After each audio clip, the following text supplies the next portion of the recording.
এখন তোমাকে আমি একটা কথা জিজ্ঞেস করছি, হালুয়ার যে চাকরি নেই সেটা তুমি জানলে কেমন করে?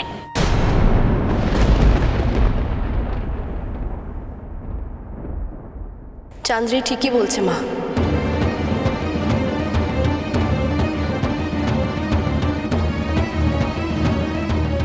আপনার বড় ছেলের চাকরিটা সত্যি সত্যি চলে গেছে।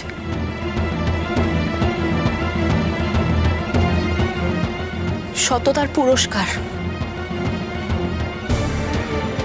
আপনারা সবাই জানলে কষ্ট পাবেন, তাই আপনাদের কাউকে কিচ্ছু বলেনি। সততার পুরস্কার মানে নোটিশে লেখা ছিল সেটা? সবসময় সব কথা লেখা থাকে না চান্দ্রি। আর আমার ঘরের মানুষটাকে তো আমি সব থেকে বেশি ভালো করে চিনি, তাই না? তুমিও যেমন অনেক কিছু জানতে পারো, আমিও ঠিক অনেক কিছুই জানতে পারি।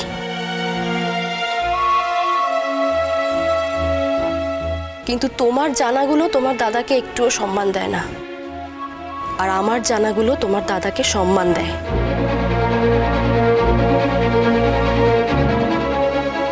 হ্যাঁ মিস ঠাকুরপো, তোমার দাদার চাকরিটা চলে গেছে। কেন জানো তো?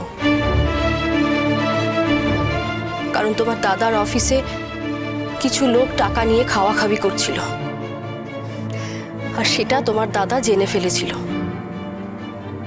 তাই আমি বললাম সততার পুরস্কার।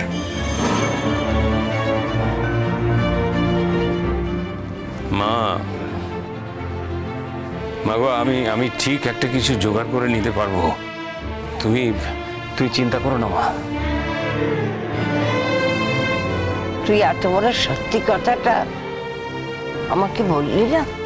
বললে পরে তোমরা শুধু শুধু চিন্তা করতে, তাই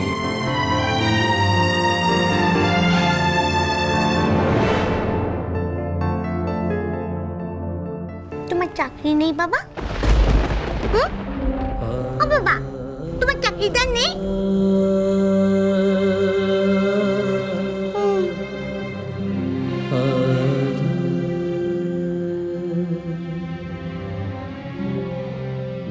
তুমি তাহলে আর অফিস থেকে ফেরার সময় আমার জন্য লজেন আনবে না বাবা? ও, এইবারে বুঝতে পেরেছি। ওই জন্যই তুমি আমার জন্য লজেন আর আনো না। বর্দা, একটা কথা বলি, কিছু মনে করবেন না। মানে আপনি হয়তো এখন চাকরি করছেন না, কিন্তু এত বছর তো চাকরি করেছেন। আপনি নিশ্চয়ই সেখানে আপনি যা খরচা করেছেন তার থেকে বাঁচিয়ে বাঁচিয়ে কিছু টাকা সেভিংস করেছেন। নয়তো আপনার অসুস্থ মেয়ের জন্য ওষুধ কি করে কিনছেন বলুন তো? না, মনে করবো কেন?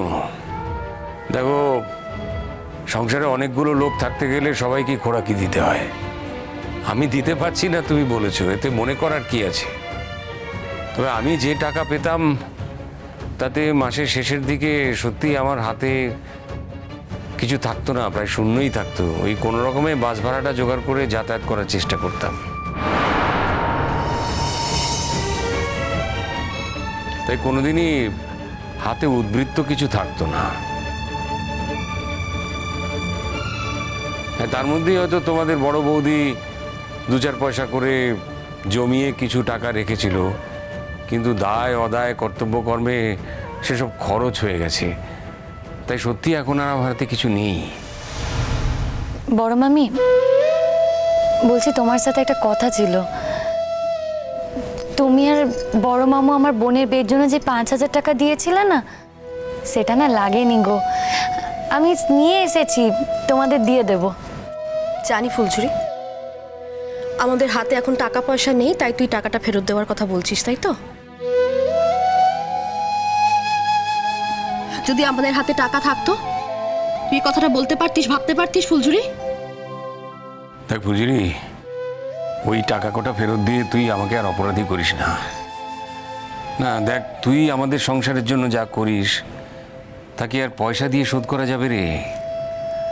তবুও তোর বোনের বিয়েতে আমাদের খুদকুড়ো সঞ্চয় থেকে যেটুকু কাজে লেগেছে সেটা ভেবেই আনন্দ পাবো। আর দেখ না, তুই আমাদের মিনিকে যেভাবে ভালোবাসিস, যেরকমভাবে ভালোবাসিস, তেমনিভাবে কি অন্য কেউ বাসতে পারে?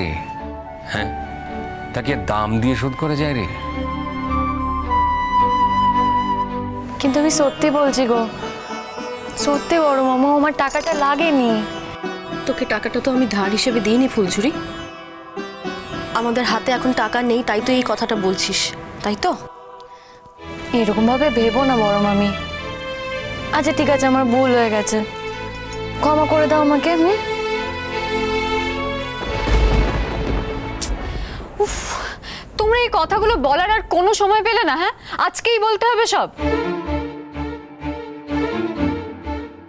আজকে আমার কলেজের ফাংশন, ভাবলাম ভালো মনে বেরোবো, তাড়াতাড়ি এত কাজ করতে হবে আমাকে গিয়ে, কিন্তু না, যত ঝামেলা সব আজকেই।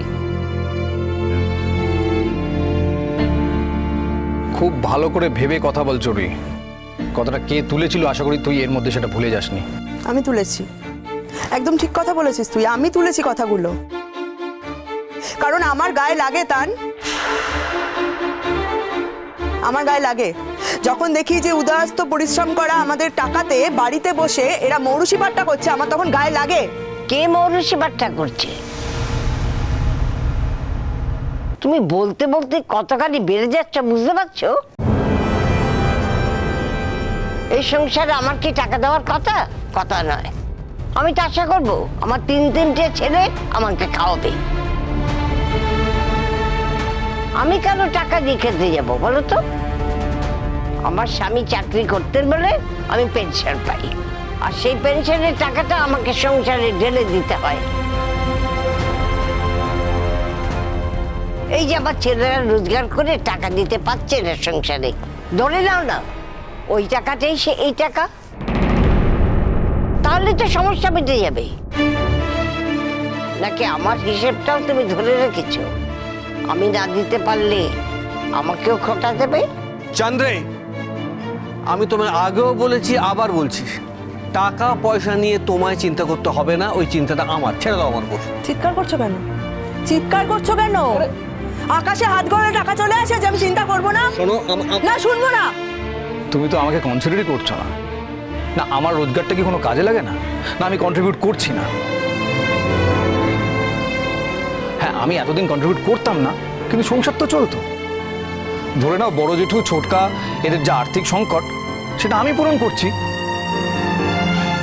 তান ধরে নিতে পারবো না এত কিছু। তান একটু মাথা ঠান্ডা করে বোঝার চেষ্টা কর। কদিন বাদে তোর বিয়ে হবে, একটা অন্য বাড়ি থেকে সম্পূর্ণ অজানা অচেনা একটা পরিবেশে একটা অন্য মেয়ে আসবে। সে তো জানে যে এই বাড়িতে সবাই কিছু না কিছু কাজ করে। সে যখন এসে দেখবে যে তোর জ্যাঠা, তোর কাকা, তোর বাবার ওপর, তোর ওপর, আমার ঘাড়ের ওপর বসে বেকার হয়ে বাড়িতে বসে খাচ্ছে, আমাদের ওপর বডি ফেলে দিয়েছে, বাড়িতে বসে সারাদিন তারা ভ্যারেন্ডা ভাজে, কেউ কিছু করে না, বেকার, তখন ভালো লাগবে? তার কি ইমপ্রেশন হবে আমাদের সম্পর্কে? সে তো ভাববে যে তাকে ঠকানো হয়েছে। তার কি মনে হবে না হবে বা সে কি ভাববে সেটা আমি বুঝে নেব। তোমাকে সব ব্যাপারে মাথা ঘামাতে হবে না। খুব ভালো কথা, বুঝে নে, তোরা বুঝে নে। এখন আমি ভাববো না কোনো কিছু নিয়ে।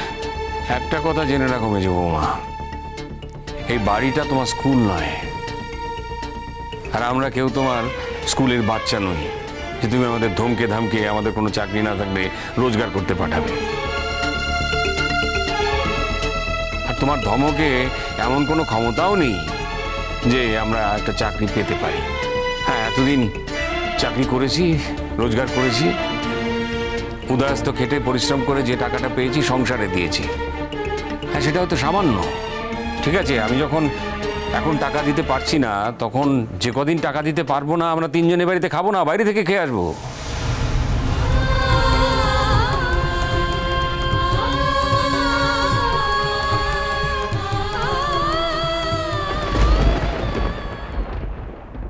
আমি তো আর মানিকদা নই, এত টাকা, দোতলা বাড়ি। কিসের জন্য ওই লোকটাকে টেনে টেনে কথা বলছো? ওই লোকটা বলছো? ওই লোকটার সঙ্গে তো আবার তোমার কদিন পরে